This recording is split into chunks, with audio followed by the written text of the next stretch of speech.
ॐ सहना भवतु सहनौ भुनक्तु सह वीर्यं करवावहै तेजस्विनावधीतमस्तु मा विद्विषावहै। ॐ शान्ति शान्ति शान्तिः। ॐ पूर्णमदः पूर्णमिदं पूर्णात् पूर्णमुदच्यते पूर्णस्य पूर्णमादाय पूर्णमेवावशिष्यते। ॐ शान्ति शान्ति शान्तिः। श्रुतिस्मृतिपुराणानाम् आलयं करुणालयं नमामि भगवत्पादं शङ्करं लोकशङ्करं शङ्करं शङ्कराचार्यं केशवं बादरायणं सूत्रभाष्यकृतौ वन्दे भगवन्तौ पुनः पुनः।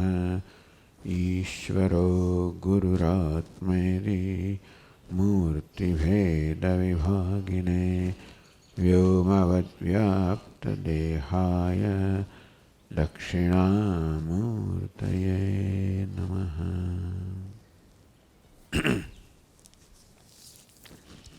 तमेतं वेदानुवचनेन ब्राह्मणाः विविदिशन्ति यज्ञेन दानेन तपसा अनाशकेन।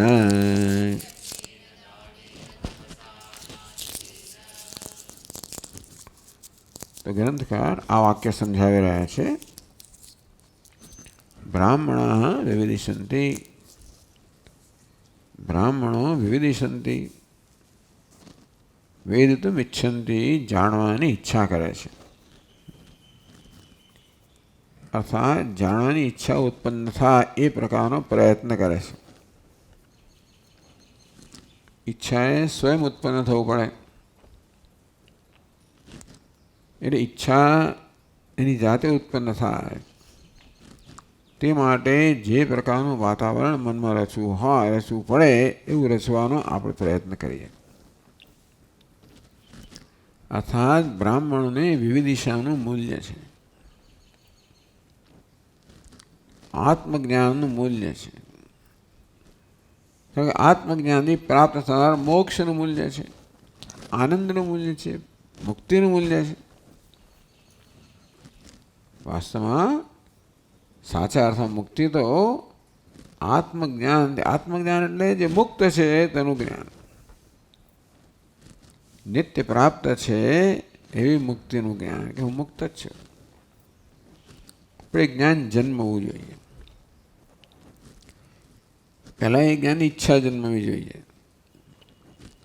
એ ઈચ્છા આપણા અંતઃકરણમાં જન્મવી જોઈએ। ઈચ્છા જન્મે તે માટે અંતઃકરણમાં એક વાતાવરણ ઉત્પન્ન કરવું પડે, જેને આપણે અંતઃકરણ શુદ્ધિ કહીએ, અંતઃકરણની પરિપક્વતા કહીએ। યજ્ઞે વેદાનુવચનેન યજ્ઞેન દાનેન તપસા અનાશકેન। અનુવચનમ એટલે ગુરુના ઉચ્ચારણની પાછળ ઉચ્ચારણ કરવું। વેદાનુવચનેન વેદના ઉચ્ચારણથી, વેદ પઠનથી, જે નિત્ય કર્મ છે એને બ્રહ્મયજ્ઞ કહેવામાં આવે। બ્રહ્મ એટલે વેદ છે એનું યજ્ઞ, અર્થાત આ પ્રકારે જે વેદનું આપણે શિક્ષણ પ્રાપ્ત કર્યું છે એનું નિયમિત પઠન કરવું, ઉચ્ચારણ કરવું। યજ્ઞેન દાનેન તપસા, યજ્ઞ વડે, દાન વડે, તપ વડે। તો અત્યારે ગ્રંથકાર આ બધું સમજાવી રહ્યા છે। એમાં આ દાન યજ્ઞની ચર્ચા કરી કે દરેક જણાએ પોતાના વર્ણ અને આશ્રમને અનુરૂપ જે પ્રકારનો યજ્ઞ કરવાનો હોય, શાસ્ત્રમાં જે પ્રકારના યજ્ઞનું વિધાન થયું હોય તે પ્રકારનો યજ્ઞ કરવો જોઈએ. દાનેન, તે જ પ્રકારે શાસ્ત્રમાં પોતાના વર્ણ આશ્રમને અનુરૂપ જે દાનનું વિધાન કરવામાં આવ્યું હોય એ પ્રકારે દાન થવું જોઈએ. તો બ્રાહ્મણને, ક્ષત્રિયને, વૈશ્યને, શૂદ્રને, બ્રહ્મચારીને, ગૃહસ્થને, વાનપ્રસ્થને, સંન્યાસીને દાનની ચર્ચા કરે છે. છેવટે સંન્યાસીએ કરવાના દાન પર આવ્યા, જે બધા કરી શકે. બધાએ બધું કરી શકે પોતાની અનુકૂળતા, યોગ્યતા ને અનુરૂપ. તો દાન તો ધનનું પણ ઘણું બધું દાન થઈ શકે. એમાં એક છે અભયનું દાન, જેને અત્યારે ચર્ચા થઈ રહી છે. અભયમ સર્વભૂતેભ્યો દત્વા સંન્યસ્યમાચરેત. અર્થાત વ્યક્તિ જ્યારે સંન્યાસ દીક્ષા પ્રાપ્ત કરે છે ત્યારે મુખ્યત્વે આ એક સંકલ્પ કરવામાં, વ્રત લેવામાં આવે છે કે હવે સર્વ પ્રાણીઓને હું અભયનું દાન કરું છું. એ ક્યારે થાય? ભયભીત અન્ય પ્રાણી ભયભીત ક્યારે થાય? જ્યારે આપણને હિંસા પ્રગટ થાય ત્યારે. અન્ય વ્યક્તિ મને ઈજા કરશે શરીરના સ્તરે કે લાગણીના સ્તરે, એવું જ્યારે મારામાં જન્મે ત્યારે મારામાં ભય જન્મે. એટલે અભયદાન અર્થાત અહિંસાનું વ્રત હું સમજાવ્યું.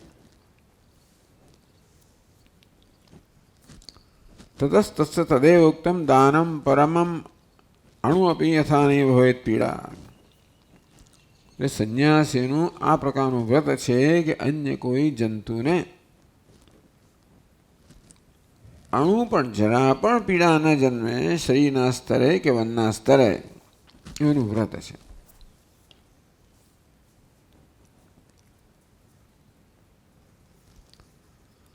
તો 1615 શ્લોકમાં કહ્યું અભયમ સર્વભૂતેભ્યો દત્વાયોત્ર ચરેર્યતિ અસ્મિન દેહે તથાન્યસ્મિન ભયમ તસ્ય ન વિદ્યતે. અન્યને નિર્ભયતાનું દાન કરવાથી સ્વયં પણ નિર્ભય બને છે.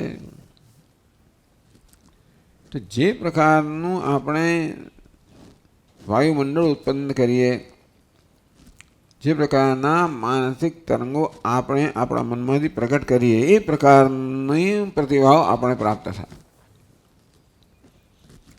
આ મનમાંથી સર્વ માટે અન્ય માટે અભયના જે તરંગો જન્મ માનસિક તરંગો,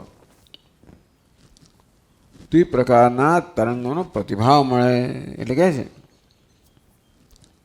યહ યતિ યત્ર સર્વભૂતેભ્ય અભયમ દત્વા ચરેત. તે યતિ પ્રાણી માત્રને નિર્ભયતાનું દાન પ્રદાન કરતો વિચરણ કરે છે. તસ્ય ભયમ ન વિદ્યતે, એને ભય નથી રહેતો. અસ્મિન, આ દેહમાં કે પછી અન્યસ્મિન કે બીજા દેહમાં પણ એને ભય રહેતો નથી. એ સ્વયં ભયથી મુક્ત થાય છે. ચતુર્વિધાનામ ભૂતાનામ કર્મણામ મનસાગિર અહિંસાયામ. ચારે ચાર પ્રકારના પ્રાણીઓને, મુખ્યત્વે મનુષ્યને પણ અન્ય પ્રાણીઓ પ્રત્યે એ પ્રકારની જ અનુકંપા હોવી જોઈએ. આમ અન્યને અભય પ્રદાન કરવા માટે, એને નિર્ભય બનાવવા માટે, એના પ્રત્યે હિંસાના ખ્યાલથી મુક્ત થવા માટે અનુકંપા હોવી જોઈએ. જે જીવ પ્રત્યે અનુકંપા હોય એના પ્રત્યે આપણને હિંસાનો ખ્યાલ ન જન્મે. તો આ પ્રકારે ચતુર્વિધાના, બધું ચતુર્વિધ ભૂતા જ કહેવામાં આવ્યું, એટલે પ્રાણી માત્ર કહેવામાં આવ્યું. એમાં માણસ હિંસા કરતો હોય છે બીજા નિર્દોષ પશુઓની, જે એનો સામનો કહી શકે એમ નથી એમનો, અથવા પોતે શસ્ત્ર ધારણ કરીને સામનો કરી શકે એવા જંતુઓનો પણ શસ્ત્રથી વધ કરી શકે છે. એ તો માણસ અનેક પ્રકારની હિંસા કરે છે. હું તો પોતાની સ્વાદેન્દ્રિયથી પ્રેરાઈને કે મને આ પ્રકારની વસ્તુ ખાવી છે, એ પ્રકારે માંસ વગેરેનો ભક્ષણ કરવા માટે અનેક પ્રકારની હિંસા કરતા હોય છે. કોઈ જમાનામાં જરૂરી પણ હશે, બે કોઈ પ્રકારનું આહાર ન મળે પછી છેવટ માણસ એના પર જીવે. એવી ટેવ પડી ગઈ કે બીજો આહાર મળે તો એના વગર ના ચાલે. આ પ્રકારે આ યુગમાં જ્યારે માંસ સિવાયનો અનેક આહાર પ્રાપ્ત થાય છે, જે આહાર મનુષ્યના પોષણ માટે પર્યાપ્ત છે, જે આહાર મનુષ્યના પોષણ માટે વધારે ઉપકારક છે, અને માંસ ભક્ષણ તો અપકારક છે. આવું હોવા છતાંય પણ આમ બીજા જે નિરાધાર પશુઓ છે, જે પોતાનું રક્ષણ કરી શકતા નથી, એના પર આક્રમણ કરીને જાન લેવો એ તો જાણે હિંસા છે, એમાં કોઈ શંકા જ નથી.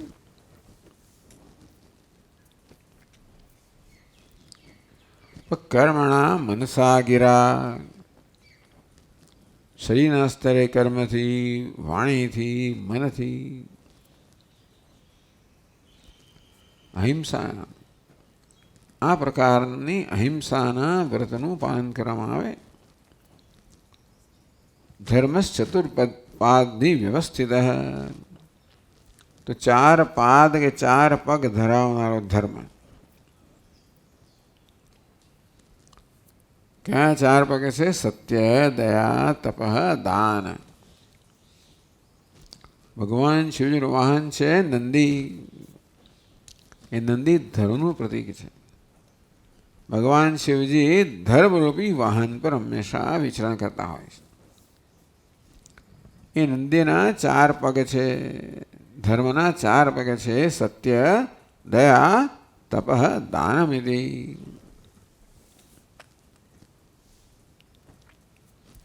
તો અહિંસા રવિ વ્રતમાં આ 4 ધર્મના 4 અંશ રહેલા છે. સત્ય પણ છે, દયા પણ છે, કારણ કે દયા વગર તો અહિંસાનું પાલન થઈ ના શકે. દયા હોય તો જ અનુકંપા હોય, અનુકંપા હોય તો જ આપણા હિંસાના ખ્યાલની પ્રતિપક્ષ ભાવના અનુકંપા છે. દયા કહો, અનુકંપા કહો, એ હિંસાની વૃત્તિની પ્રતિપક્ષ ભાવના છે. અસત્યને પણ હિંસા કહેવામાં આવી.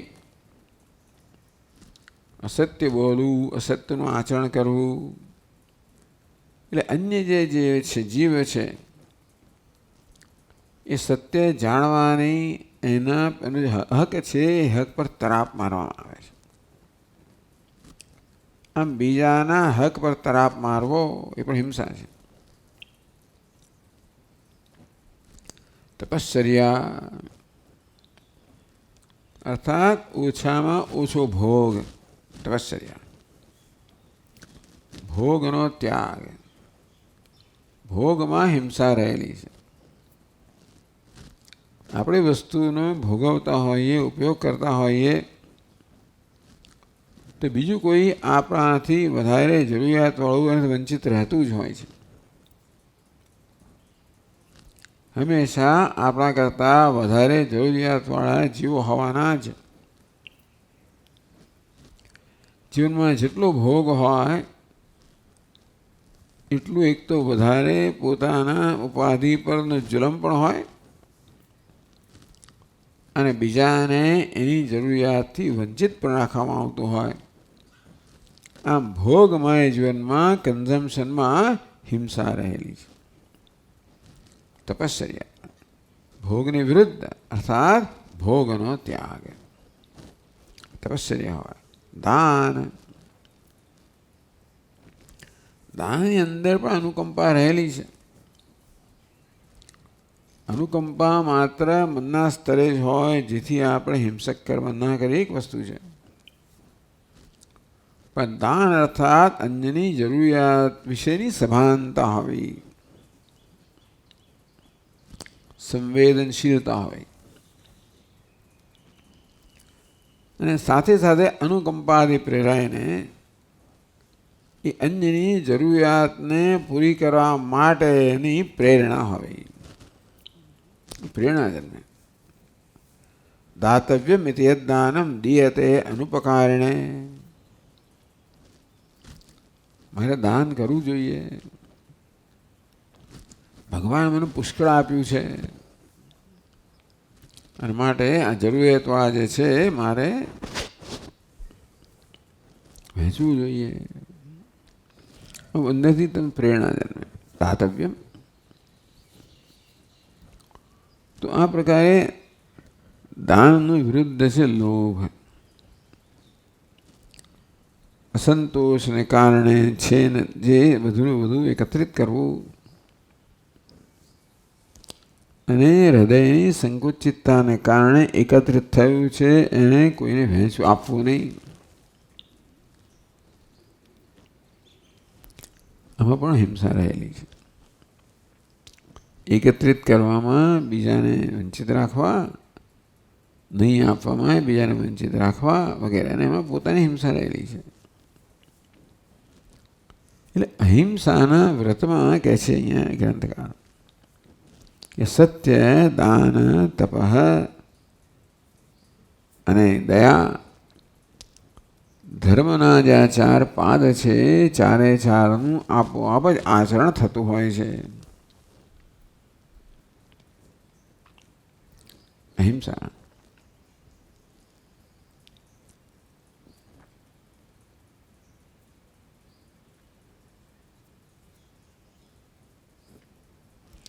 ભયમ તસ્ય ન વિદ્યતે.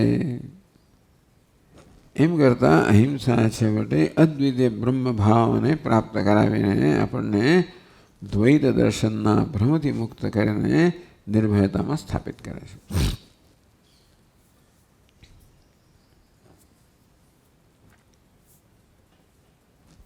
કર્મણા ભૂત હિંસાયા પ્રસિદ્ધા મરણપ્રદા ચતુર્વિધાનાં ભૂતાનાં શસ્ત્રઘાતાદિકાચયા શરીરે રોગજનો હિંસા મંત્ર સલાદિના. જાણીતી હિંસાઓ છે. આપણા પોતાના કર્મથી અન્યની હિંસા કરીએ, ઈજા પહોંચાડીએ કે એનો ઘાત કરીએ. મરણપ્રદા ભૂત હિંસાયા પ્રસિદ્ધા. આપણા કર્મથી અન્ય પ્રાણીનું મરણ થાય એ તો પ્રસિદ્ધ છે હિંસા. શસ્ત્રઘાતાદિકાચયા ચતુર્વિધાનાં ભૂતાનાં. શસ્ત્રના આઘાત વગેરેથી અન્ય પ્રાણીઓને મરણ થાય કે ઈજા થાય તો પ્રસિદ્ધ હિંસા છે. શરીરે રોગજનમ હિંસા મંત્ર ઔષધાદિના. પણ સીધી હિંસા ન કરે તો મંત્ર ઔષધથી. આમ મંત્ર એવી જાતના બધા અભિચાર કર્મો છે. અન્યને ઈજા પહોંચાડવાની બધી મૂઠ મારવા અનેક પ્રકારની એવી મેલી વિદ્યાઓ છે આપણા શાસ્ત્રોમાં છે. એ પ્રકારના કર્મ દ્વારા આપણે અન્યને ઈજા પહોંચાડી શકતા હોઈએ છીએ. એટલે અભિચારાખ્યેન આવા કર્મથી, આવા મંત્રોથી, મૂઠમાં જાતની એવી મેલી વિદ્યાઓ છે બધી. ઔષધાદિના વિષ વગેરેથી પણ આપણે અન્યને ઈજા પહોંચાડી શકીએ, ઘાત પહોંચાડી શકીએ. આમ મંત્રોષિતા શરીર રોગજનમ. આ પ્રકારે રોગજનાત્મિકા સાત દ્વિવિધા શારીરત્વને પ્રસિદ્ધા. મૃત્યુ જન્માવવું કે રોગ જન્માવો કર્મથી, મંત્રથી, ઔષધિથી, આ બધી હિંસા છે પ્રસિદ્ધ.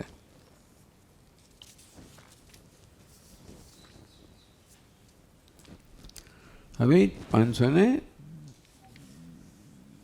કયું છે આ પાનું? 90 પાનું. હા બરાબર છે. 60 છે કે 90 છે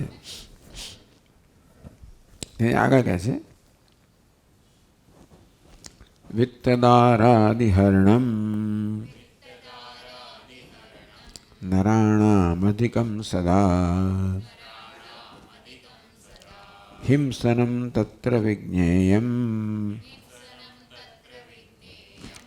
આદિદ્વારેણ કર્મજમ.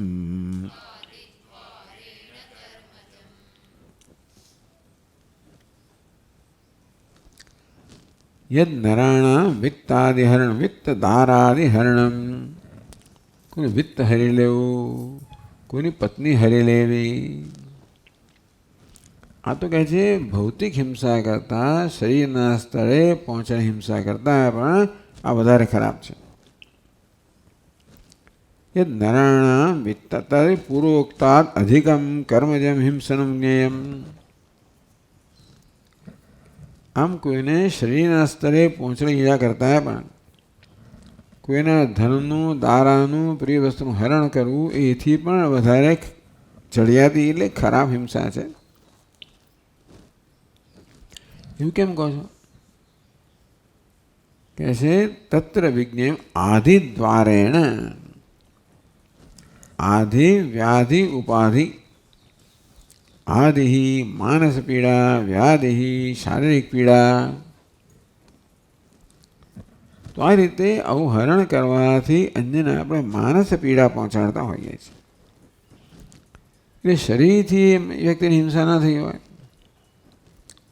પણ આ પ્રકારે દારા, વિત્ત વગેરેના હરણથી, છૂટી લેવાથી, લઈ લેવાથી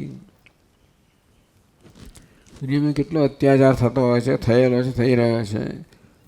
આ પેલી વ્યક્તિને માનસિક પીડા પહોંચાડે છે. તદ્વારા પ્રાણયોગ અનુકૂલતક, એ દ્વારા આપણે આડ પરોક્ષ રીતે એનું મૃત્યુ પણ ઉપજાવતા હોઈએ છીએ. હિંસનમ તત્ર વિજ્ઞેયમ આદિદ્વારેણ કર્મજમ. અને આ પ્રકારની હિંસા જે છે એ કર્મથી થયેલી હિંસા કરતાં વધારે છે એવું જાણવું જોઈએ. આમ પહેલાં શરીરના સ્તરે થતી હિંસાની વાત કરી.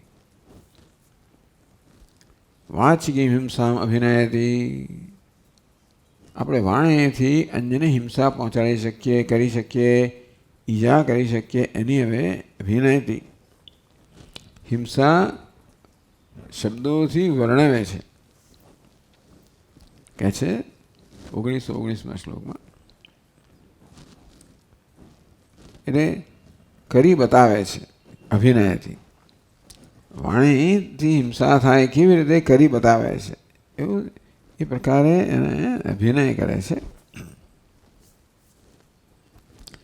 પાપસ્ય રાજભૃત્યાદેઃ કથનમ હિંસનમ ગિરા અપકીર્તેશ્ચ કર્ણમ દોષકીર્તિર્ગુણેષ્વભી. આમ શરીરના સ્થળેથી હિંસા તો આપણે પોતે જોઈ શકીએ છીએ, પણ વાણીથી જે કરીએ છીએ એને હિંસા થાય એ કદાચ આપણે ખ્યાલમાં ન આવે. એટલા માટે પોતે અભિનય કે જો આ પ્રકારે કરો તેને હિંસા કહેવાય. કર્મથી આપણે કોઈને ઈજા પહોંચાડીએ કે ઘાત કરીએ તો હિંસા તો આપણે જાણીએ છીએ કે આપણને એવું થાય તો શું થાય. કદાચ વાણીથી જે હિંસા કરતા હોઈએ, જે કરતા એ હિંસા છે એવું ખ્યાલ ન પણ આવે માટે વાણીના કયા કર્મની હિંસા કહેવાય સમજાવે છે. પાપસ્ય રાજભૃત્યાદેઃ કથનમ હિંસનમ ગિરા. પાપસ્ય પરકીય પાપસ્ય, કોઈ પાપ કર્યું હોય, ગુનો કર્યો હોય. રાજભૃત્યાદેઃ કથનમ, રાજપુરુષાદે પૂર્વ પ્રકાશનમ. જેને કહી દેવું, પોલીસને જઈને કહી દઉં, કોઈને જઈને કહી દઉં. કોઈ કશું કર્યું હોય અને આપણે સહન ના થતું હોય, કઈ રીતે એને સજા થાય, કઈ રીતે એને સજા દુઃખ કેમ જન્મે, એ પ્રકારની વૃત્તિ આપણામાં છે. એટલે કોઈ કે કંઈ કર્યું હોય ને હવે આ જમાનામાં જઈને કહેવું એને કાયદો કહેવામાં આવે છે કે તમારે ખરેખર કહેવું જોઈએ, બોલવું જોઈએ, પ્રગટ કરવું જોઈએ વગેરે. પરંતુ એની પાસે ઈરાદો એવો છે કે ભાઈ આ સત્યનું પાલન થવું જોઈએ, માટે આ વ્યક્તિ પ્રત્યે દ્વેષ છે, માટે એનાથી પ્રેરાઈને એની ચાડી ખાવું જેથી એને ઈજા થાય. એટલે આ પ્રકારે સત્યને પ્રગટ કરવા પાછળ શું ઈરાદો છે? સત્યનું પોષણ કરવાનો ઈરાદો છે કે આ વ્યક્તિને દુઃખ પહોંચાડવાનો ઈરાદો છે? તો ઈરાદાથી આ કર્મ હિંસા છે કે નક્કી થાય. એટલે પરકીય પાપસ્ય, બીજા કોઈ પાપ કર્યું હોય, દોષ કર્યો હોય, જેને અધિકારી પુરુષ હોય, રાજભૃત્ય હોય, રાજપુરુષ હોય, એટલે અધિકારી હોય, ત્યાં જઈને એને જાહેર ચાળી ખાવી, કહી દેવું જેથી પેલાને પછી પકડીને એને ઈજા થાય. એક પ્રકારની હિંસા. એટલે આ હિંસા થઈ. આ પ્રકારના કર્મથી બીજાને ઈજા થાય છે. એટલે તમે ઈજા નથી કરતા. કેવી રીતે આપણી વાણીથી બીજાને ઈજા કેમ થાય એ બતાવ્યું, પ્રયોગથી જ બતાવ્યું. અપકીર્તેશ કારણમ તો યચ્ચ નિંદા કારણમ. કોઈ નિંદા કરવી, અપકીર્તિ એટલે નિંદા, કોઈ નિંદા કરવી અને પણ વાણીની હિંસા કહેવામાં આવી. એટલે અપકીર્તિ એમાં પણ ખરેખર ઈજા કરવાનો જ ઈરાદો છે. એ અપકીર્તિ થાય. અપકીર્તિ ઉલટી કીર્તિ એટલે ખ્યાતિનો અપખ્યાતિ. એ માણસની છાપ આખી દુનિયામાં બગડે એવા ઈરાદાથી થાય. કેવી રીતે? બીજાની ઈજા થઈ તો કે એની કીર્તિને ઈજા થાય, એના ગૌરવને ઈજા થાય, એની જે છાપ છે એને ઈજા થાય. તો કેમ કંઈક દ્વેષથી પ્રેરાઈને થતું હોય છે. આ દ્વેષથી પ્રેરાઈને આ પ્રકારે બીજાની નિંદા કરવી, એને પણ વાણીની હિંસા કહેવામાં આવી. દોષ કીર્તિ ગુણેશ્વપી. અને અસૂયા નામના દોષ કહેવામાં આવે છે. ગુણેશુ દોષ દર્શનમ. રૂપમંદી આવી જાતની વિકૃતિ હોય છે કે બીજાના ગુણ સહન ના કરી શકવા. ગુણ છે ત્યાં દોષ જોવા, એ માનસિક વૃત્તિ. અને તેથી જ્યાં બીજાના ગુણ છે એ ગુણને એવી રીતે પ્રગટ કરવા કે આ તો દંભ છે, આ તો દંભી છે, તમને ખબર નથી, બહારથી આવું વર્તન છે, અંદરથી આવું છે. આમ બધાને જ્યાં ગુણ દેખાતા હોય ત્યાં કોઈક રીતે ગુણને દોષમાં ખપાવવા, એ પ્રકારે પ્રચાર કરવો, આમ કોઈને કલંક લગાડવું વગેરે વગેરે, આ બધું પણ વાણીની હિંસા છે. અભિનયથી બતાવ્યું. એ વાણી હિંસાનો અભિનય કરો કે આ વસ્તુ કરો, એના અનેક વસ્તુ થાય. વાચિક હિંસાના કેટલાક દ્રષ્ટાંતો આપ્યા જે સામાન્ય વ્યવહારમાં થતા હોય છે. એવી વાચિક હિંસનમ બોધ્યમ. આ પ્રકારની જે વાણીના સ્તરથી થતું કર્મ છે એને વાચિક હિંસા અર્થાત વાણીના સ્તરની થતી હિંસા એવું જાણવું જોઈએ. ખબર ના હોય તો જાણવું જોઈએ. માનસ હિંસનમ આ પછી માનસિક હિંસાની વાત કરે છે. ગુણાનામ પરકીયાનામ મનસા સહનમ ચ યત વિદ્યા કીર્ત્યાદિજાતાનામ અન્યદારાદિચિંતનમ.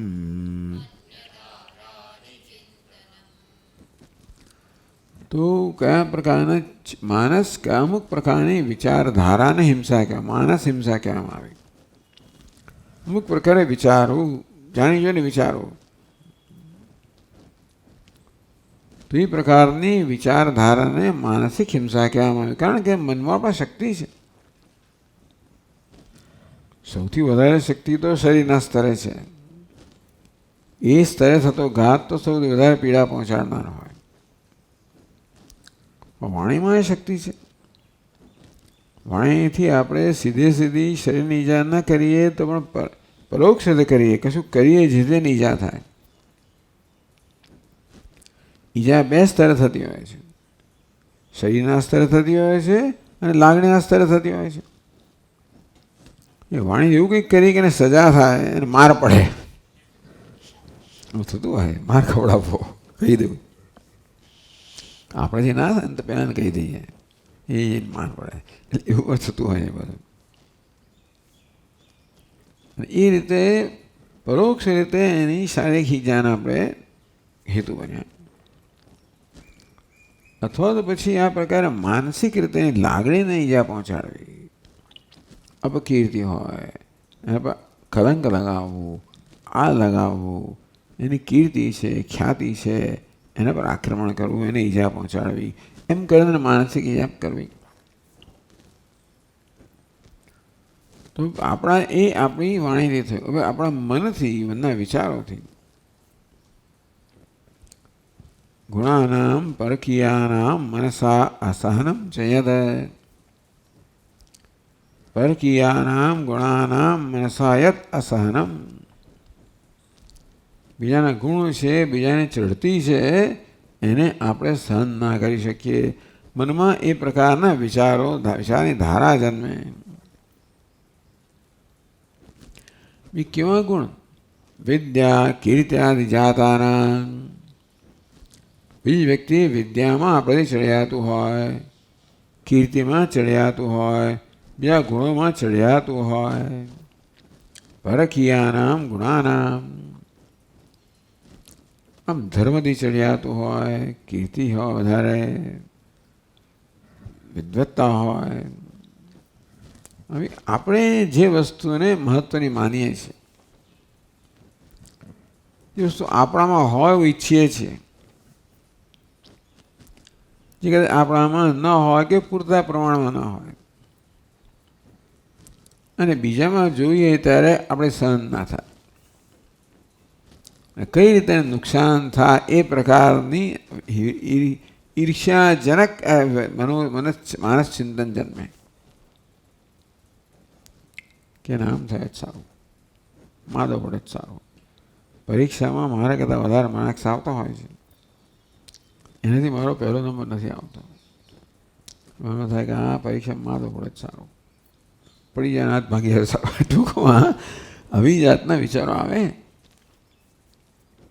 એ હોશિયાર છે, સહન ના થાય. અથવા એટલે આ પ્રકારે અન્યના જે ચડિયાતાપણું છે એ સહન ન થવાને કારણે કઈ રીતે એને ઈજા થાય, જેથી હું સરભર થઈ જાઉં, કે હું ચડિયાતો બનું, કે માથે વધારે ચડિયાતો ન રહે. આ વૃત્તિ પણ મનુષ્યમાં હોય છે. આ બધું સ્વનો અસ્વીકાર કરવાથી પોતાના પ્રત્યેના અસંતોષમાં જન્મે છે. આ બધું કહ્યું તે પ્રમાણે મૂળ હિંસા તો આધ્યાત્મિક હિંસા છે. બધું કહ્યું ને ત્યાં ઉપદેશ સાહસીમાં. વાસ્તવમાં અમૃત છે કલશમાં, એને મૂત્રનો કલશ માનવો, એમ કરીને તિરસ્કાર કરવો. તેમાં આત્મા જે આનંદ અને દુઃખી માને તિરસ્કાર થયેલો છે આત્માનો, એ મૂળ હિંસા. એટલે પોતાના પ્રત્યેનો અસંતોષ, પોતાના પ્રત્યેનો તિરસ્કાર તો માણસના મનમાં રહેલો જ છે.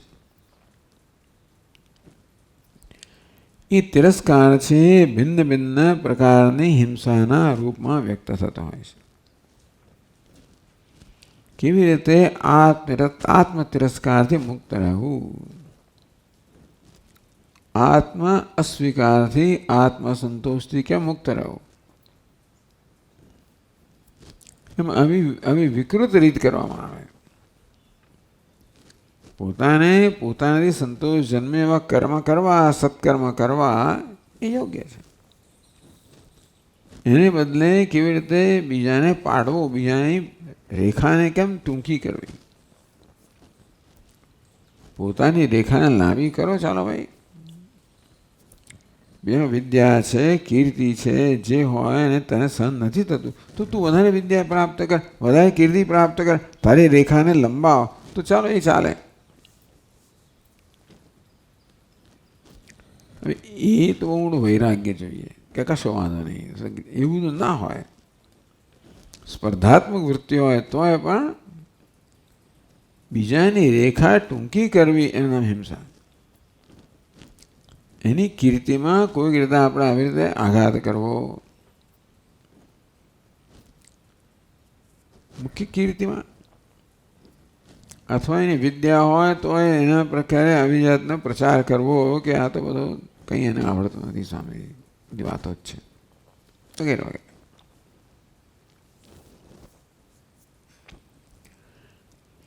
આમ ગુણાનામ પરકીયાનામ મનસા યત અસહનમ વિદ્યા કીર્ત્યા જાતાનામ, એની વિદ્યા કીર્તિ વગેરેને કારણે એ ઉત્કર્ષ છે. ઉત્કર્ષ સહન ના થાય તો મારી જાતનો ઉત્કર્ષ કરવાના બદલે એનો અપકર્ષ કેમ થાય એનું ચિંતન કરવું. હવે એ સતી શાપ દે ને કેવું છે ગુજરાતીમાં, તેથી એવું તમે કરો એની અસર થાય કે ના થાય જુદી વાત છે. અર્થાત આપણી નકારાત્મક ચિંતનથી બીજાને ઈજા પહોંચે કે નહીં તો ખબર નથી, પણ આપણને તો ઈજા પહોંચે ને શક્ય છે બીજાને પણ પહોંચે.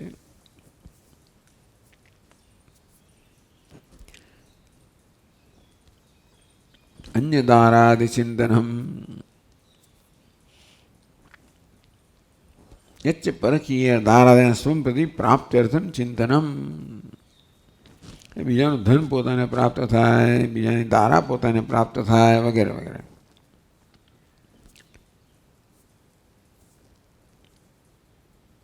પછી પ્રાપ્ત્યર્થમ પ્રાપ્ત્યર્થમ અન્ય દારાદિ ચિંતનમ એવું છે.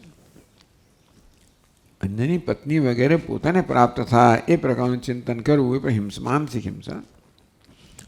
તારા ધન સંપત્તિ કીર્તિ એને જે છે મને પ્રાપ્ત થાય, એને નુકસાન થાય. તથા દ્રોહસ્ય ચિંતનમ અચ્ય ભૂતાનામ દ્રોહસ્ય નાશોપાયસ્ય ચિંતનમ, દ્રોહ કરવો, એનો નાશ કરવો, એનું નુકસાન કરવું એ પ્રકારનું ચિંતન એને પણ માનસિક હિંસા કહેવામાં આવી.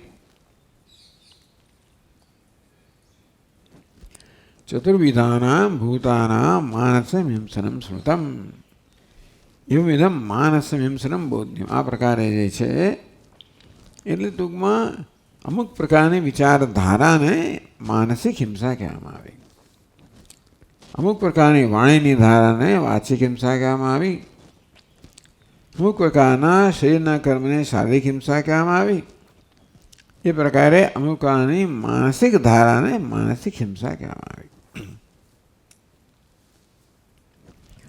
અહિંસાના વ્રત માટે પ્રત્યેક સ્તરે આપણે કેટલા સાવધાન હોવું પડે, અને આપણામાં અહિંસાનું મૂલ્ય હોય. એક વસ્તુ સાવધાન હોઈએ, બીજી વસ્તુ અને આ કર્મ થઈ રહ્યું છે શરીરથી વાણીથી મૃત એ હિંસાત્મક છે એ સમજ ત્રીજી વસ્તુ. ભાઈ પોતાની જાતને મુક્ત કરવી ચોથી વસ્તુ. દરેક મૂલ્યમાં આવી ચાર વસ્તુ રહેલી જ છે.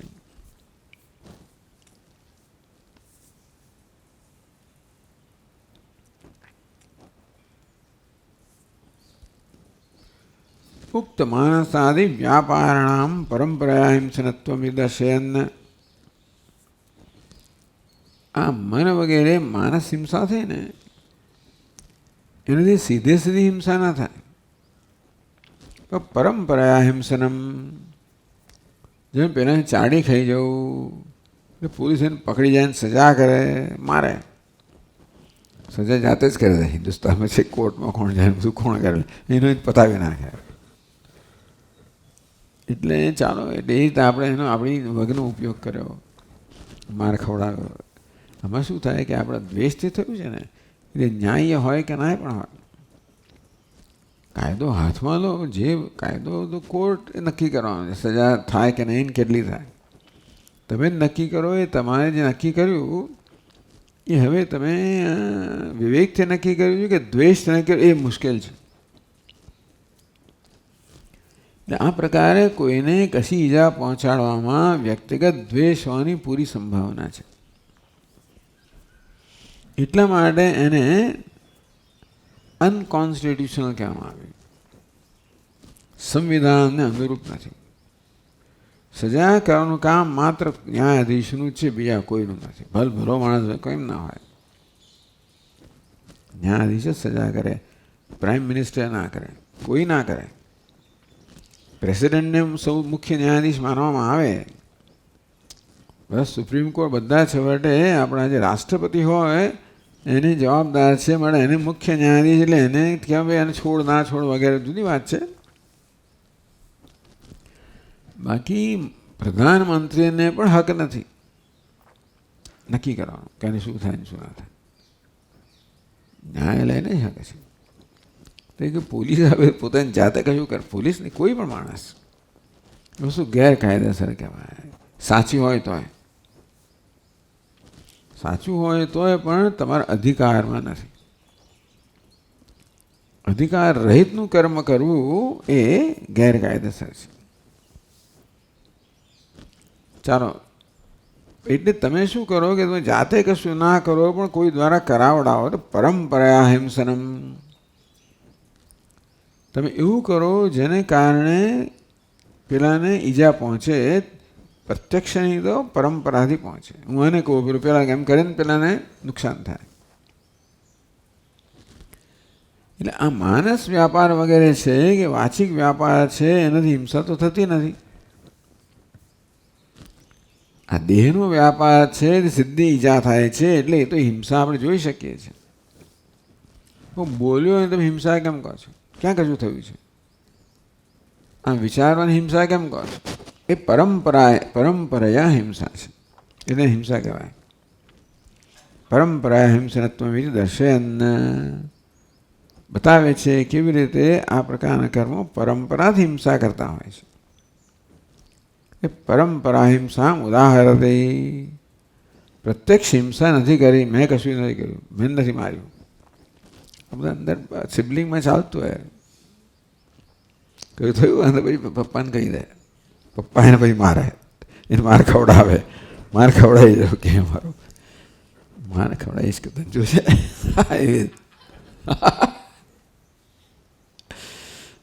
એટલે પોતે નથી કર્યું, પણ જે કર્યું એનાથી પેલાની હિંસા પરંપરા હિંસા થાય. બહુ ચાલતું હોય છે, છોકરાની અંદર પણ ચાલે. પેલો મોટો હોય એટલે વધારે શક્તિશાળી હોય, નાના ભેગી થાય ને બીજી રીત વચમાં આવે, એ રીતે પરહિતિ. તો કહે છે પરવૈર્યાદ બુદ્ધ્યાદિ દાનમે તદુદાહૃતમ ઉપાય હિંસનમ તચ્ચ લોકે નાનાવિધમ ભવેત.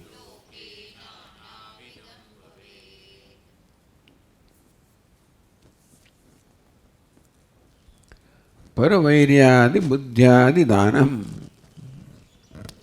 બુદ્ધિ વગેરેનો દાન. બુદ્ધિ એટલે શું કહી દેવું કે પરકીય વૈરી પ્રવૃત્તિ બુદ્ધે ધનાદીનામ દાનમ.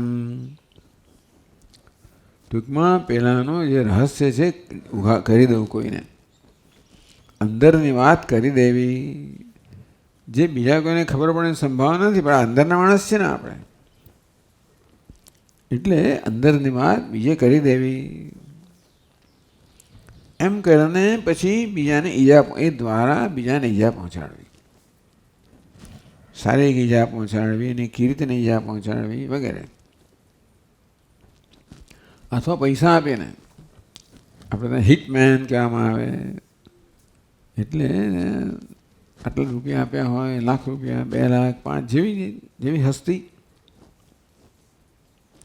આમ સરકાર તો જાહેર કરતી હોય છે 10 લાખનું દાન, 10 લાખનું ઇનામ વગેરે, પણ લોકો વ્યક્તિગત કરતા હોય છે. એમ કરીને આ પ્રકારના વ્યવસાયમાં નિષ્ણાત લોકો હોય, બીજાનો વધ કેમ કરવામાં, એ લોકોને રોકવામાં આવે, એમને યોગ્ય પર્યાપ્ત ધન આપવામાં આવે. એ દ્વારા મેં તો કશું નથી કર્યું ભાઈ, અને એક્સેસરી કહેવાય અંગ્રેજીની અંદર. એટલે આ પરંપરા તમે હિંસા, એટલે એને હિંસા જ કહેવાય છે. તો જાતે હિંસા કરો કે પછી બીજા દ્વારા હિંસા કરાવવા નિમિત્તરૂપ બનો, કે બીજો હિંસા કરતો હોય ને એમાં તમે મનથી સહકાર આપો. તમે કરો તો હિંસા ખરી જ, કરાવડાવવાને પણ હિંસા કહેવાય. હિંસા થઈ રહી છે એમાં સંમતિ આપો તો હિંસા કહેવાય. આ 3 સ્તરે હિંસા કહેવામાં આવી છે. શરીરના સ્તરે, વાણીના સ્તરે, મનના સ્તરે. 9 હિંસા થઈ, 9 પ્રકારની હિંસા કરવી, કરાવવી કે અનુમોદન કરવું. શરીરના સ્તરે, વાણીના સ્તરે, મનના સ્તરે. એટલે કરાવવી કે અનુમોદન કરવું એ પરંપરા હિંસા છે. તમે નથી કર્યું તો કોઈને કહી દીધું, જેથી એનો ભેદ ખુલ્લો થઈ ગયો અને પછી એ દ્વારાને કંઈક થાય, અથવા કોઈને ધન વગેરે આપીને તમે એનો ઉપયોગ હિંસામાં કરો. પરકીય વૈ પ્રભૃતિભ્ય, બીજાનો દુશ્મન હોય એ દુશ્મનને કહી દઉં, અથવા અધિકારને કહી દઉં. યદ બુદ્ધે ધનાદીનામ ચ દાનમ, બુદ્ધિ એટલે અંદરની વસ્તુ કહી દેવી, ભેદ કહી દેવો. એમ કરીને એની દ્વારા ઈજા પહોંચાડવી, કે ધન આપીને એની દ્વારા ઈજા પહોંચાડવી. તદ હિંસોપાયત્વાત ઉપાય હિંસનમ, એ હિંસાનો ઉપાય છે. પરંપરા હિંસા છે, માટે એને ઉપાય હિંસા કહેવામાં આવી, કે પરંપરા હિંસા કહેવામાં આવી. આ બધું ગ્રંથોમાં, સ્મૃતિ ગ્રંથોમાં બધું વિસ્તારથી કહેલું છે. મનુસ્મૃતિ વગેરેમાં બધું તમને પ્રાપ્ત થાય. ઇતિ લોકે નાનાવિધમ પ્રસિદ્ધમિતિ પરવૈર્યાદિ બુદ્ધ્યાદિ દાનમેતદાર્થમ. આપણે જે કહ્યું આગળ, એ કે ઉપાય હિંસા કહેવામાં, એ માનસિક હિંસા છે કે વાચિક હિંસા છે, એ કદાચ પ્રત્યક્ષ હિંસા ન હોય તો પરંપરા હિંસા છે, ઉપાય હિંસનમ કહેવામાં આવે છે.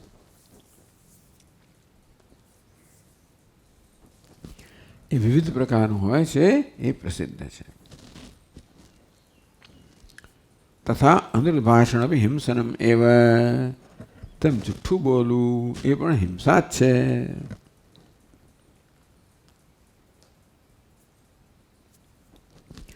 લોકે પરલોકે વા ભૂતાનામ સ્વસ્યવા દુઃખેતુત્વાદિયાહ,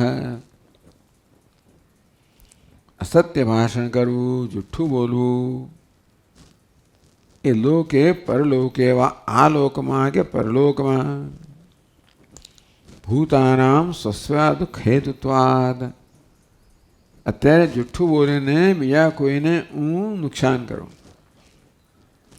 આ લોકમાં બીજાના દુઃખ માટેના હેતુ બન્યા. પણ હું જુઠ્ઠું બોલ્યો એટલે મેં પાપ કરું, એટલે પરલોકમાં મને દુઃખ થવાનું છે.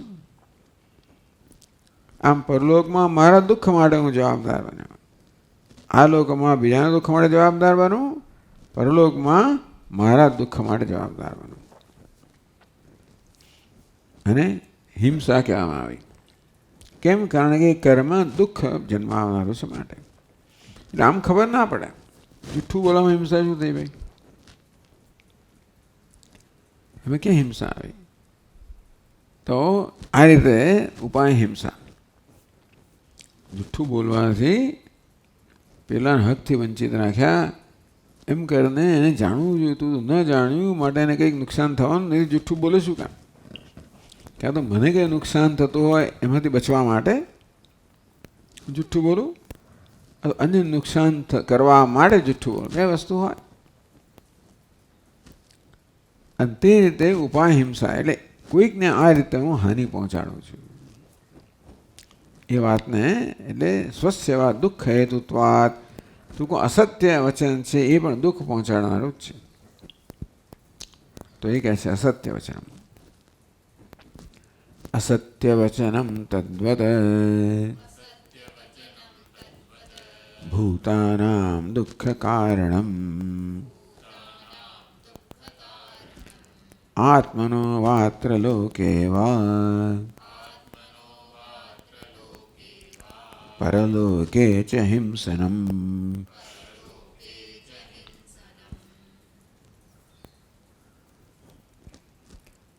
તદ્વત અસત્ય વચનમ ભૂતાનામ દુઃખ કારણમ, તે રીતે અસત્ય વચન પણ છે એ ભૂતાઓ અર્થાત પ્રાણીઓને, અન્ય જીવોને, અન્ય મનુષ્યોને મુખ્યત્વે, પણ ખબર બીજા જીવોને પણ થાય, મનુષ્ય દ્વારા શક્ય છે. એટલે આપણે જુઠ્ઠું બોલીએ દ્વારા અન્ય જીવોને દુઃખ પહોંચાડતા હોઈએ છીએ. કેવું? પરોક્ષ રીતે, પ્રત્યક્ષ રીતે ન પહોંચાડતા હોઈએ. મેં તો કંઈ, મેં એને શું કર્યું ભાઈ? એને ક્યાં મેં ઈજા કરી છે? એને ક્યાં કશું કર્યું છે?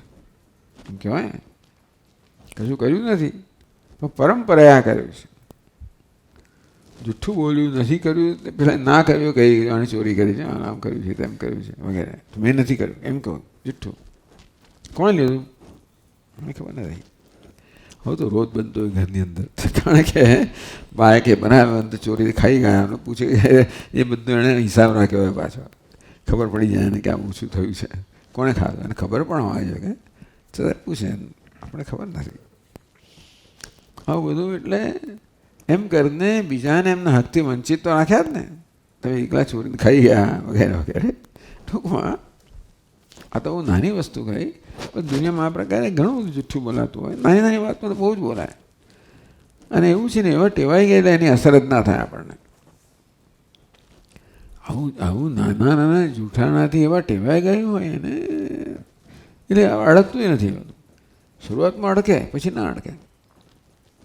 ઘણા કહ્યું છે, પહેલી વાર મેં ત્યાં એન્જિનિયરિંગની અંદર પેલું સ્મિથી શોપ હોય, એટલે ત્યાં લોખંડને ઘડવાનું હોય, લોખંડને ગરમ કરવામાં આવે, પછી ઘડવામાં આવે, અને એવા એવા આકારો આપે જે આપણેથી કોઈ દોડ થાય જ નહીં. કેટલી બધી વાર પ્રયત્ન કર્યો પણ આઠડો થયો જ નહીં. શું કરવાનું? પછી ત્યાંના જે મિસ્ત્રી હોય ને એમ પટકન કરી આપે, તો કોઈ તો પછી તમે કર્યું એ પ્રકારે તમે, નહીં તો તમને પત્તો જ ના લાગે. એટલે પછી એને આમ હવે 1 રૂપિયા આપો તમે, મેં નથી આપ્યું, જાણતો જ નથી, એવી રીતે. બહુ બહુ તે વખતે જે મનમાં સંઘર્ષ જન્મે આવું ખોટું કરવાનું. 1 વાર કરો, 2 વાર કરો, 10 વાર કરો, ફલાણા, પછી કંઈ થાય જ નહીં. પહેલાં તો થાય ત્યારે બહુ અંદરથી આપણને બહુ મન દુઃખ થાય, સંઘર્ષ જન્મે. જેમ જેમ વધારે કરતા જઈએ તેમ તેમ પછી ન જન્મે. ટૂંકમાં આપણી સંવેદનશીલતા પર આઘાત થતો જાય, એમ કરીને આપણે આપણી જાતને નુકસાન કરીએ છીએ. સંવેદનશીલતા રહે નહીં ને, એટલે ઉલટું આપણે સારું, કશું મને તો કંઈ થતું જ નથી, પણ એ તકલીફ છે. કશું ના થવું એનો અર્થ એ થયો કે આપણામાં એ સંવેદનશીલતા ગઈ. એ સંવેદનશીલતાને કારણે જીવનની બીજી વસ્તુનો આનંદ આપણે ના લઈ શકીએ. આ ફૂલ હવે તો કંઈ મજા જ ના, તો કોઈ વસ્તુ આપણે અસર જ ના કરે. કુદરતનો આનંદ લેવા માટે જે સંવેદનશીલતા જોઈએ, કોઈ સૂક્ષ્મ વસ્તુનો આનંદ લેવા માટે, કુદરત હોય કે પછી સંગીત હોય, કશું પણ, એ સૂક્ષ્મ આનંદ લેવાની ક્ષમતા ગવાય બેસે. આપણે તો સ્થૂળ વસ્તુનો જ આનંદ લેવા મળે. આ પ્રકારે પણ જૂઠું બોલવાનું માણસના જીવનમાં અત્યંત વ્યાપેલું છે.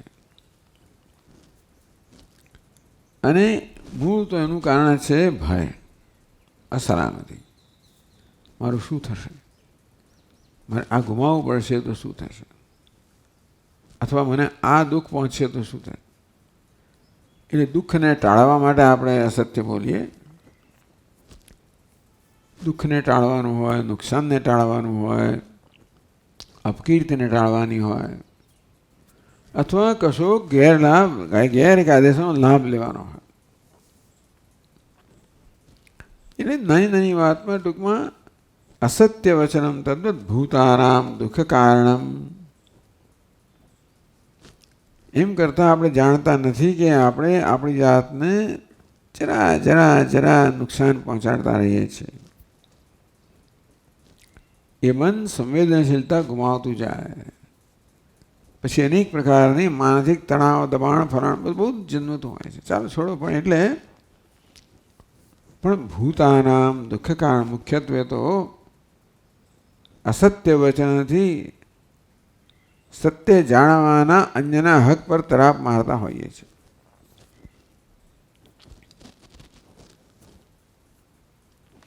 ભૂતાનામ આત્મનસ્ય દુઃખ કારણમ હિંસનમ. આ તો એ કહે છે કે બીજાને દુઃખ પહોંચાડીએ ને આપણા પર હિંસા કરતા હોઈએ છીએ. એ તો મેં વર્ણન કર્યું.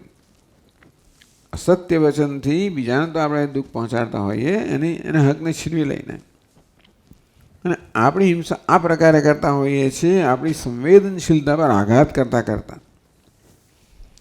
પ્રશ્ન થયો કે માણસ પોતાની હિંસા કેવી રીતે કરે? એટલે પાદ નોંધમાં કહ્યું ન હિંસત્યાત્મનાત્મા વિસ્મૃતે હે. ભગવાન કહે છે કે ભગવાને બીજા સંદર્ભમાં કહ્યું છે કે આ પ્રકારે આત્માના જ્ઞાનથી પોતે પોતાની હિંસા કરતો અટકે છે. આત્માના અજ્ઞાનને કારણે આત્મા પર આક્ષેપ કરવામાં આવે છે, કલંક ઓઢાડવામાં આવે ને, કરતા ભોગતા સુખી દુઃખી કહીને. એ હિંસા છે. અને આત્માના યથાર્થ જ્ઞાનથી એ પ્રકારનો આક્ષેપ કરતો, કલંક ઓઢાડતો અટકે છે. એ પ્રકારે પોતાની હિંસા કરતો નથી. પણ આ રીતે આત્મા એટલે મનની સંવેદનશીલતા પર આપણે આઘાત કરીએ પણ હિંસા જ છે. સ્વસ્મય દુષ્ટા પીડાદાન હિંસા એવૈથી. આમ પોતાને દૃષ્ટ પીડાદાન કરવું, સીધે સીધી પોતાની ઈજા કરવી, માથા કૂટવાનું, સીધે સીધું કરવું, અથવા અદૃષ્ટ આ પ્રકારે દેખાય નહીં પણ આવી રીતે મનના સ્તરે આપણે આ રીતે પોતાની ઈજા પહોંચાડતા, પોતાની સંવેદનશીલતાને ઈજા પહોંચાડતા હોઈએ. સર્વમ પાપાચાર હૈ ઉપલક્ષણીય હૈ. આ બધી હિંસા જ છે. એના માટે એમાં પાપાચાર છે, પણ ઉપલક્ષણીય એ લક્ષણાવૃત્તિ જાણવું જોઈએ. હિંસા માત્ર પાપાચાર છે, અને પોતાના પ્રતિહિંસા એ પણ પાપનું આચરણ જ છે. આ અસત્ય વચનથી આપણે માત્ર બીજાને નુકસાન પહોંચાડે એટલું જ નહીં, પરંતુ પોતાની જાતને પણ નુકસાન પહોંચાડતા હોય છે. પ્રકારે બંને સ્તરે પાપનું આચરણ થતું હોય છે. દુઃખ ભૂતાનામ દુઃખ આત્મનોવા. બીજાને દુઃખ પહોંચાડીએ અને અથવા આપણી જાતને દુઃખ પહોંચાડીએ.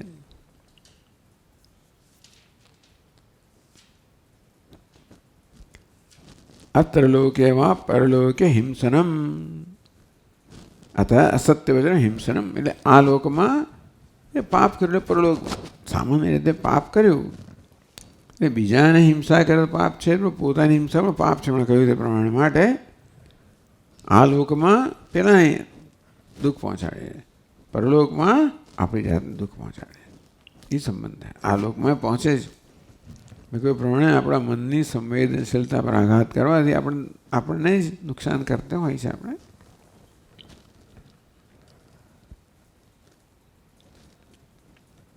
હવે કેવી રીતે અનુતસ્ય પરલોકે પરેશાન સ્વસ્ય ચ હિંસન રૂપતામ સ્ફુટયન.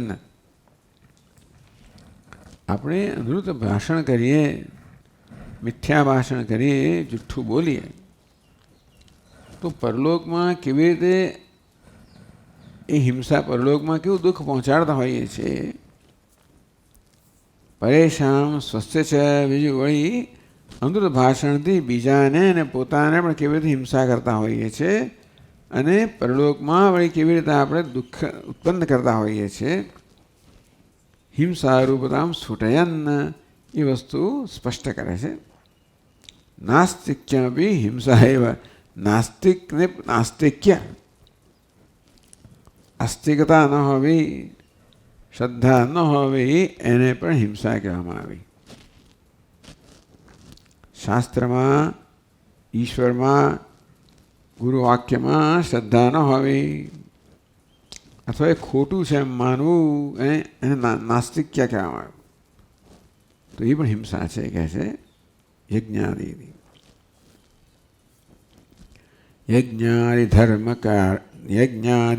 કરણે પ્રવૃત્તસ્ય નિવારણમ સ્વયં ચાકરણમ પુંસઃ કુતર્કાદ્યૈસ્તુ હિંસનમ.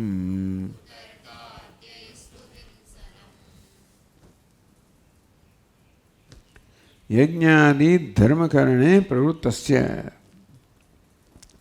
કોઈ યજ્ઞ વગેરે ધર્મનું આચરણ કરવામાં પ્રવૃત્ત થયો હોય, યજ્ઞ હોય, દાન હોય, તપસ્યા હોય, ધર્મ કહેવામાં આવ્યું. સત્ય, દાન, તપ, દયા બધાને ધર્મ કહેવામાં આવ્યું. યજ્ઞ, દાન, તપ ધર્મ કહેવામાં આવ્યું.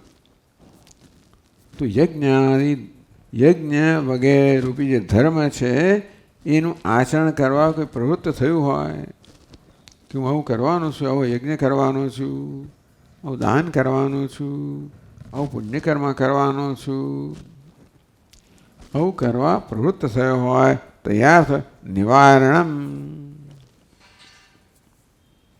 ટૂંકમાં એને આડોળું સમજાવીને એને રોકવો. માણસને સત્કર્મ કરતા રોકવો. એ સત્કર્મ આપણને કોઈ શ્રદ્ધા નથી. કોણે કહ્યું? એટલે તમે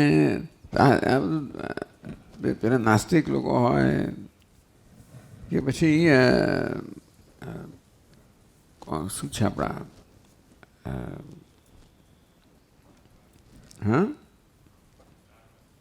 ચારવાક લોકો, દેહાત્મવાદી લોકો, જેમની કોઈ વસ્તુ જે માત્ર પ્રત્યક્ષ સિવાય બીજા કોઈ પ્રમાણને સ્વીકારતા જ નથી, શાસ્ત્રને સ્વીકાર નથી. એ તો પહેલાં લોકોએ આ બધા લોકોએ બ્રાહ્મણોએ ભેગા થઈને પોતાનું પેટ ભરવા માટે ઊભું કરેલું જ છે. આ બધું ભસ્મીભૂત દેહ છે, પુનરાગામલા ભસ્મીભૂત થયો દેહને ફરી ક્યારે આવવાનો છે? ખાઈ પીને મજા કરો ને. પરલોક શું વસ્તુ છે? પુનર્જન્મ શું વસ્તુ છે? કશું થવાનું નથી. અલે ભાઈ, તમે પેલો મૃત્યુ પામ્યો છે એને મળે શ્રાદ્ધ અહીંયા, આ બ્રાહ્મણને ખવડાવો એને ક્યાંય પહોંચે? મને ખવડાવો ને ત્યાર પછી. આવું કે ને પેલો બિચારો હલી જાય. એ જેના પોતાનામાં એટલી બધી ભોળો માણસ હોય, પોતે એવી કંઈ સમજ ના હોય અને બીજાનું જોઈ જોઈને કરતો હોય, એમાં આવું તમે આવી રીતે એને સમજાવીને એને ગેરમાર્ગે દોરીને એને કરતો અટકાવો. આ પાપ છે. એને બીજો ધર્મના આચરણ પ્રવૃત્ત થયો એને રોકવો, એનામાં ગેરસમજ ઉત્પન્ન કરીને ખોટું બોલીને પણ થયું જ ને. સ્વયં ચ અકર્ણમ પુંસ, બીજો ધર્મનું આચરણ કરવા પ્રવૃત્ત થયો હોય તો એને જેમ તેમ કહીને રોકવો અને પોતે ધર્મનું આચરણ ન કરવું, કરવાની જરૂર હોય ન કરવું. કુતર્કાદ્યહી અને કુતર્કથી બીજો કરવા તૈયાર થયો હોય એને રોકવો. પોતે કુતર્ક કરીને કશું કરવું જ નહીં. એટલે હંમેશા માણસ કશું કરે કે ના કરે કોઈક તર્ક તો હોય જ છે. દરેક માણસ જે કરે ને એ પોતાના નિશ્ચયથી કરતો હોય છે. કોઈક પ્રકારના તર્ક દ્વારા એણે મનમાં નિશ્ચય કર્યો કે આમ કરવું જોઈએ, આમ ના કરવું જોઈએ, પછી થાય. એટલે એની બુદ્ધિને સંતોષ આપવો પડે, બુદ્ધિને તર્ક આપવો પડે. હવે જે તર્ક છે એ શાસ્ત્ર વિરુદ્ધ અને કુતર્ક કહેવામાં આવે. કુતર્કના પ્રયોગથી આવી રીતે ધર્મને જ ખોટો ઠરાવે, બીજા માટે ને પોતાના માટે પણ. તો સ્વસ્ય પરેશાન હિંસનમ એવા, એ પણ પોતાના માટે અને બીજા માટે હિંસા જે છે. કેમ છે? નિંદા નરકાદ હેતુત્વાદ ઇત્યર્થ. બીજાને ધર્મના આચરણથી રોકવો એમ કરીને, બીજાને પુણ્ય કર્મ ન કરવા દઉં એમ કરીને એને દુઃખ પહોંચાડવું, અને આ હિંસા કરવા દ્વારા પોતે નરકને આમંત્રણ આપવું. નરકાદિ હેતુત્વાદ. પોતે ધર્મ ન કરવાથી નિંદા થાય, બીજા ન કરવા તો એની નિંદા થાય, ને આપણે ન કરીએ તો આપણી નિંદા થાય. ધર્મનું આચરણ કરીએ તો આપણી પ્રશંસા થાય, ન કરીએ નિંદા થાય. એ નિંદા આ લોકમાં નિંદા થાય અને પરલોકમાં નરક પ્રાપ્ત થાય. આ પ્રકારે આ બધું છે અસત્ય બોલવું, કુતર્ક કરવો, એ તો એમાં નાસ્તિક્ય કહેવામાં આવ્યું.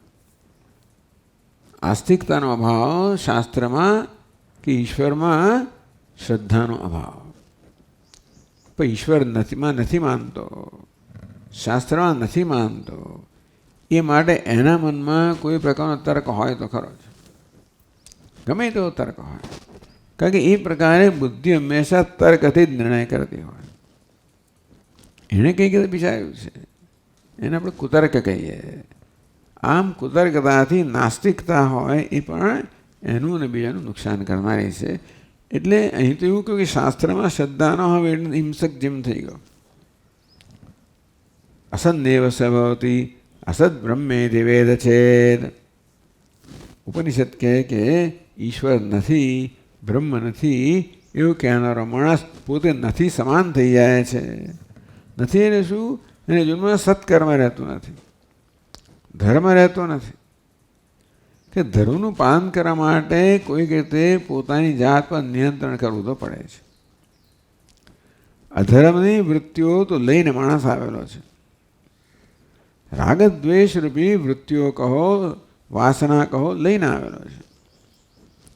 એટલે પોતાની જાતનું નિયંત્રણ કરવામાં ના આવે તો એ વાસનાઓ મારું નિયંત્રણ કરશે જ, અને એ દ્વારા હિંસા વગેરે અધર્મ કરાવડાવશે જ.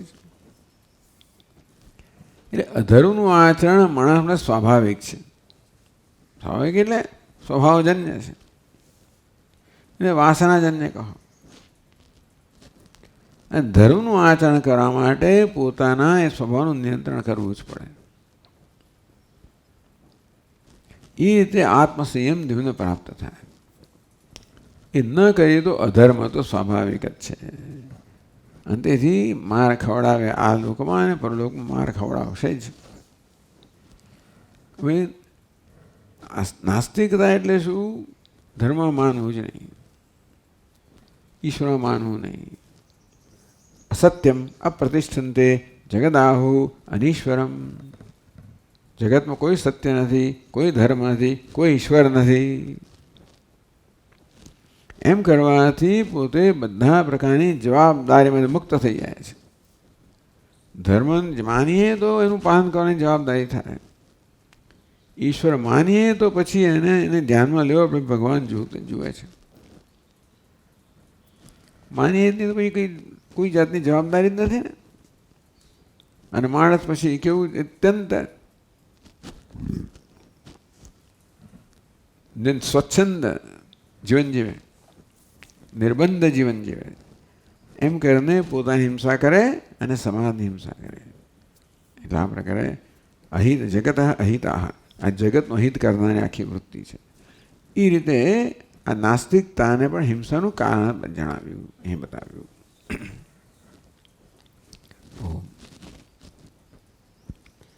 ઓમ પૂર્ણમદ પૂર્ણમિદમ પૂર્ણાત પૂર્ણમુદચ્યતે પૂર્ણસ્ય પૂર્ણમાદાય પૂર્ણમેવાવશિષ્યતે.